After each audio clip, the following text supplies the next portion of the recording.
And basically जैसे ही हमारा यहाँ पे इंस्टेंस क्रिएट हुआ, हमने क्या करा गाइस, उसी इंस्टेंस को रिटर्न कर दिया। तो यहाँ पे हमारा कोई दूसरा इंस्टेंस क्रिएट ही नहीं हुआ है, सिंगल जो एक इंस्टेंस था उसे ही हमने रिटर्न कर दिया। और गाइस इस चीज के बेनिफिट्स सिंपल एंड सिंपल ये होता है कि आपके कोई चेंजेस नहीं होते हैं एंड मेमोरी सेव होती है, क्योंकि इंस्टेंस आप जितने इंस्टेंस क्रिएट करोगे उतनी ज़्यादा वो क्या लेगा, मेमोरी लेगा। अब आपको इंस्टेंस कहीं ना कहीं सेव करवाना पड़ेगा।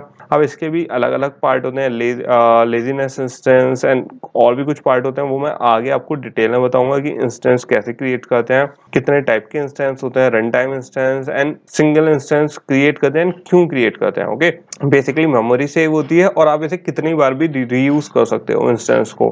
तो ये थोड़ा सा क्या होता है, बेनिफिशियल होता है, डिपेंड करता है आपकी यूसेज क्या है। अब जैसे रूम होता है, इस रूम की जो यूसेज है वो सिंगल इंस्टेंस में क्या है, हमारी अच्छी सी फिट बैठती है, तो हमें कोई प्रॉब्लम नहीं है सिंगल इंस्टेंस से इस पॉइंट ऑफ टाइम पे। ओके, अब गाइज ये तो हमारा यहाँ तक का हो गया। होपफुली आपको ये समझ में आ गया हो कि यहाँ पे क्या क्या करा है। ज्यादा कुछ हमने कुछ ज्यादा नहीं करा है, एक ऑब्जेक्ट क्रिएट करा, एक इंस्टेंस क्रिएट करा, डेटाबेस का नेम और लॉग टैग। और ये हम जो मेथड करा है इसमें हमने सिंगलटन पैटर्न लगाया है। बहुत सिंपल क्या है गाइस तरीका है ना। आप सिंपल क्या कर सकते हो, थोड़ा सा खुद भी पढ़ सकते हो गाइस सिंगलटन पैटर्न्स के बारे में जाके ऑनलाइन, कि क्या होते हैं, कैसे वर्क करते हैं। आपको थोड़ा सा और बेटर आइडिया हो जाएगा जिन लोगों को अभी कंफ्यूजन हो रहा है। अब गाइस क्योंकि मैंने आपको बताया था कि मुझे क्या चाहिए, मुझे अपनी एंटिटी भी चाहिए और इसमें डाओ भी चाहिए, राइट। तो इसमें क्या ले लेते हैं, एक एब्स्ट्रैक्ट मेथड ले लेते हैं टास्क डाओ का, ताकि हम उसे इम्प्लीमेंट कर सके। तो यहाँ पे पब्लिक एब्स्ट्रैक्ट टास्क डाओ, यहाँ आ गया हमारा टास्क डाओ एंड सिंपल इसे क्या कर देंगे, टास्क डाओ। तो गाइज यहाँ पे हमारा क्या आ गया, एक टास्क डाओ मेथड आ गया। इसको हम यूज करेंगे अभी एंड इस पॉइंट ऑफ टाइम पे अभी कंपाइल नहीं होगा गाइज, बट उसको भी अभी हम सॉल्व करेंगे कि कंपाइल क्यों नहीं होगा। लेकिन गाइज अभी क्या है, ये कंप्लीट नहीं हुआ। क्यों? क्योंकि अगर आप इसमें देखो हमारा टास्क डाओ तो आ गया, लेकिन अभी मेरी यहाँ पे एंटिटीज नहीं आई हैं। तो मुझे यहाँ पे क्या करनी पड़ेगी, एनोटेशन देनी पड़ेगी इसकी। तो यहाँ पे सिंपल दे देते हैं एनोटेशन एंड यहाँ पे क्या दे देंगे हम, डेटाबेस। तो क्या आ गया, मेरा डेटाबेस आ गया रूम का, सिंपल। और इसमें क्या प्रोवाइड करेंगे, अगर आप देखोगे गाइस इसके ऑलरेडी आर्ग्यूमेंट शो कर रहा है। यहाँ पे क्या क्या आर्ग्यूमेंट शो कर रहा है, एंटिटीज है, व्यूज है, इंटीजर वर्जन है, बूलियन है एंड ऑटो माइग्रेशन है। अब ये आपको सुनने में थोड़ा सा लग रहा होगा ये क्या हो रहा है, एक्सपोर्ट। अगर आपको याद होगा हम ऑलरेडी कंटेंट वैल्यू में एक्सपोर्ट स्कीमा के बारे में बात कर चुके हैं। मैं आपको ऑलरेडी बता चुका हूँ एक्सपोर्ट स्कीमा क्या होता है, क्यों यूज करते हैं। कि अगर किसी डेटा को एक ऐप से आपको चाहिए अपने डेटा उसमें ऐप में, कि अपना डेटा अपना डेटा आप किसी और को फॉरवर्ड कर सको, किसी ऐप को, राइट। तो उसके लिए हम यूज करते हैं। तो ये सारी जो चीजें हम ऑलरेडी कर चुके हैं गाइस। इंटीजर वर्जन भी हम बता चुका हूँ आपको, डेटाबेस का वर्जन की हमेशा हमें जरूरत होती है। एंड ये क्या कह रहा है, क्लास एंटिटीज का हमें यहाँ पे क्या करना है, मेंशन करना है। तो ऐसा करते हैं गाइस, यहाँ पे लिख लेते हैं अपना सिंपल। तो यहाँ पे क्या देंगे हम, सबसे पहले एंटिटीज दे देंगे एंड एंटिटीज में क्या देना है मुझे, क्लास का नेम। तो एंटिटीज हमारी कहाँ है गाइस, टास्क एंट्री में। तो सिंपल मैं यहाँ पे क्या दे दूंगा, टास्क एंट्री डॉट क्लास। तो यहाँ पे सबसे पहले क्या क्रिएट हो गई, मेरी एंटिटीज क्रिएट हो गई। अब गाइस मुझे क्या चाहिए, वर्जन चाहिए इसका। तो मैं सिंपल क्या कर दूंगा, वर्जन का नंबर दे दूंगा यहाँ पे 1 हमारा, क्यों, क्योंकि ये क्या है, डेटाबेस वर्जन 1 है, राइट। और लास्ट दे देंगे हम यहाँ पे एक्सपोर्ट स्कीमा, जो क्या दे देते हैं गाइस, हम फॉल्स दे देते हैं, हमें एक्सपोर्ट नहीं करना। तो गाइस यहाँ पे क्या हो गया, हमारा ये चीज कंप्लीट हो गई किसकी, डेटाबेस की। एंड यहाँ पे हमारा कुछ नहीं छूटा है, थोड़े से और चेंजेस हैं वो देख लेते हैं गाइस अभी। एंड फिलहाल होपफुली आपको ये यहाँ पे कंफ्यूजन नहीं हुआ होगा गाइस। हमने डेटाबेस को, जो हमारा डेटाबेस है ऐप डेटाबेस, ओके, उसे हमने एनोटेशन देके किससे कनेक्ट कर दिया, जो हमारी एंटिटीज हैं। और एंटिटीज कौन सी हैं, जो मेरी टास्क एंट्री थी, राइट। टास्क एंट्री में अगर आपको याद हो गाइस, मैंने यहाँ पे सब कुछ ऑलरेडी आपको बता रखा है कि मेंबर मेथड, हमारे कंस्ट्रक्टर, ओके। एंड यहाँ पे क्या थे, हमारे गेटर एंड सेटर मेथड्स। ये क्या थे, गेटर एंड सेटर मेथड। ये क्या थे, मेरे कंस्ट्रक्टर। ये नीचे वाले पार्ट बस, ओके। ये दो कंस्ट्रक्टर थे एंड ये क्या थे गाइस, हमारे मेंबर्स थे। एंड अगर आपको याद होगा, ये एंटिटी हमने यहाँ पे क्रिएट करी थी किस नाम से, टास्क के नाम से। एंड मैंने आपको बताया था कि जो हमारी क्लास है, जो एंटिटी है,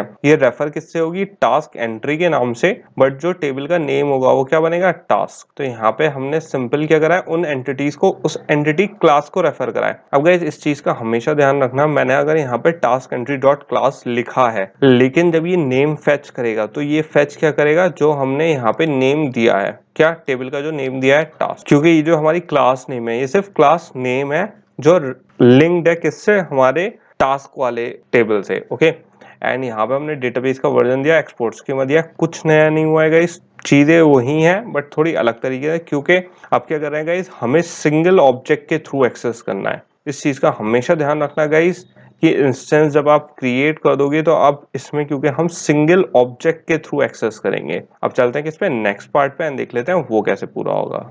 सो गाइस अब किस पे चलते हैं, अपने नेक्स्ट स्टेप पे चलते हैं। एंड नेक्स्ट स्टेप हमारा यहाँ पे क्या है, अगर गाइस आप इस पॉइंट पे आप इसे कंपाइल करने की कोशिश करोगे तो यहाँ पे आपकी एक एरर आएगी। एंड वो एरर क्या होगी कि बेसिकली यहाँ पे जैसे हमारे यहाँ पे टास्क एंट्री है, राइट, तो टास्क एंट्री में जो हमारा अपडेटेड ऐड है, यहाँ पे क्या आएगी गाइस, हमारी एरर आएगी। एंड एरर इसलिए आएगी क्योंकि ये रिकॉग्नाइज नहीं करेगा किसको, अपडेटेड ऐड को। अब गाइस ये अपडेटेड ऐड को रिकॉग्नाइज क्यों नहीं करेगा, एंड यहाँ पे क्या यूज करेंगे, हम टाइप कन्वर्टर्स यूज करेंगे। बेसिकली इस वाले पार्ट में हम सीखेंगे कि टाइप कन्वर्टर्स क्या होते हैं एंड कैसे वर्क करते हैं। क्योंकि गाइस रूम में एक और बहुत बड़ी प्रॉब्लमेटिक वाली बात है, वो क्या है कि जैसे आपको पता है गाइस, जो हमारा डेटा एसक्यूएलाइट है, राइट, जो डेटा टाइप्स उसमें होते हैं, उसमें हमारे ऑलरेडी कुछ सिलेक्टेड टाइप के होते हैं। तो अगर आप देखो कि किस टाइप के हम डालते हैं, तो कौन कौन से टाइप के डालते हैं हम, या तो नल टाइप का होता है जो हमारा डेटा टाइप होता है, इंटीजर टाइप का, रियल टाइप का, टेक्स्ट टाइप का, या फिर ब्लॉक टाइप का। ये चीजें गाइस ऑलरेडी मैं आपको डेटाबेस में बता चुका हूँ, राइट। ये चीजें कोई नई चीजें नहीं है कि कौन कौन से टाइप होते हैं हमारे एसक्यूएल में जो हम डालते हैं, एसक्यूएलाइट में जो हमारे डेटाबेस में इनपुट होता है और वो जो उसे रीड करता है, राइट। अब अगर गाइस आप डेट पे आ जाओ, तो डेट पे टेक्स्ट में अगर वैल्यू हो, रियल हो या इंटीजर वैल्यू हो, तब तक तो चीज सही है, इसमें कोई एरर नहीं आएगी। लेकिन अगर डेट की थोड़ी सी कॉम्प्लेक्स फॉर्म आ जाती है टेक्स्ट, रियल या इंटीजर के अलावा, तो गाइस हमारी क्या आती है, यहाँ पे एक प्रॉब्लमेटिक वाली बात होती है, क्योंकि ये डील नहीं कर सकता क्या, डेट से, ये इनपुट नहीं दे सकता।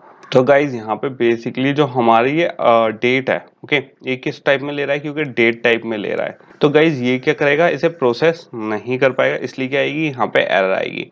अब मुझे यहाँ पे क्या यूज करना है, टाइप कन्वर्टर्स यूज करना है, ताकि मैं इस डेट को चेंज कर सकूं कि जब वो इनपुट हो तो वो दूसरे तरीके से इनपुट हो, एंड बेसिकली हम इसे यूज कर सकें, यहाँ पे एरर नहीं आनी चाहिए हमारी। तो गाइस टाइप कन्वर्टर कर लेते हैं। उससे पहले एक काम और कर लेते हैं गाइस कि यहाँ पे आप ऐसा कर लो कि इसका कॉलम नेम थोड़ा सा चेंज कर लेते हैं जो अपडेटेड ऐड का है। तो जैसे मैंने आपको बताया था, जैसे मैंने आपको एंटिटीज में बताया था गाइस, जो एसोसिएटेड नेम होता है, राइट, तो वो जरूरी नहीं होता जो आप नेम लिख रहे हो वही हो, एनोटेशंस में आप कोई सा भी लिख सकते हो, राइट। तो जैसे यहाँ पे मैं एनोटेशन ऐड कर सकता हूँ, सिंपल कॉलम नेम, या फिर ये कौन सा कर देते हैं, कॉलम इन्फो कर देते हैं। एंड कॉलम इन्फो में सिंपल मैं यहाँ पे नेम क्या इनपुट कर देता हूँ गाइस, इसका ऐसा कर देते हैं, इसका नेम कर देते हैं अपडेटेड ऐड। तो बेसिकली जो बाकी सारे कॉलम का है गाइस, उसका तो क्योंकि हमारा सिंगल वर्ड है एंड कोई इशू नहीं है, बट यहाँ पे जो हमारा कॉलम नेम है, ये अपडेटेड ऐड एक साथ लिखा हुआ सही नहीं लग रहा था, इसलिए मैंने इसका कॉलम इन्फो का नेम क्या दे दिया है कि सिंपल मैंने यहाँ पे दे दिया है अपडेटेड ऐड। रेफर इसी नाम से होगा, लेकिन शो क्या करेगा हमें, अपडेटेड ऐड। ओके, तो गाइस यहाँ पे सिंपल अब हमें क्या करना है, क्योंकि एक डेट कन्वर्टर बनाना है, राइट, क्योंकि मैंने आपको क्या बताया था एक टाइप कन्वर्टर यूज करेंगे हम यहाँ पे। गाइस सिंपल आप क्या जाओगे, डेटाबेस में जाओगे, डेटाबेस में सिंपल हमें राइट क्लिक करके यहाँ पे एक डेट कन्वर्टर के नाम से एक क्या बना लेते हैं, जावा क्लास बना लेते हैं। तो सिंपल मैंने यहाँ पे क्या क्रिएट कर दी, एक जावा क्लास क्रिएट कर दी, किस नाम से, डेट कन्वर्टर। एंड सिंपल एक बार ऐसे चेक कर लेते हैं, स्पेलिंग हमारा स्पेल आउट सही करा है। एंड सिंपल ऐसे क्या कर लेते हैं गाइस, सिलेक्ट कर लेते हैं।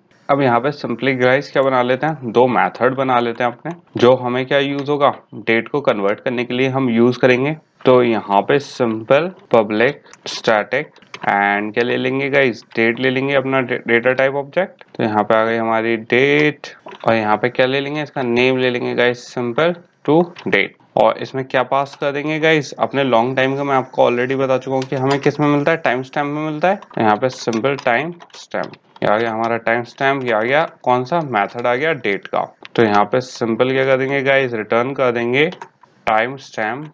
अगर ये क्या होगा, नल होगा, यहाँ पे वैल्यू दे देते हैं गाइस, सिंपल न्यू डेट, और इसमें क्या दे देंगे, सिंपल टाइम स्टैम्प। ओके, तो ये हो गया कौन सा हमारा एक मेथड। अभी मैं एक्सप्लेन करता हूँ गाइस कौन सी एक किसका किस चीज के लिए लिखा है हमने। ये पहले अपने दोनों मेथड लिख लें, एक मेथड और हमें चाहिए होगा गाइस,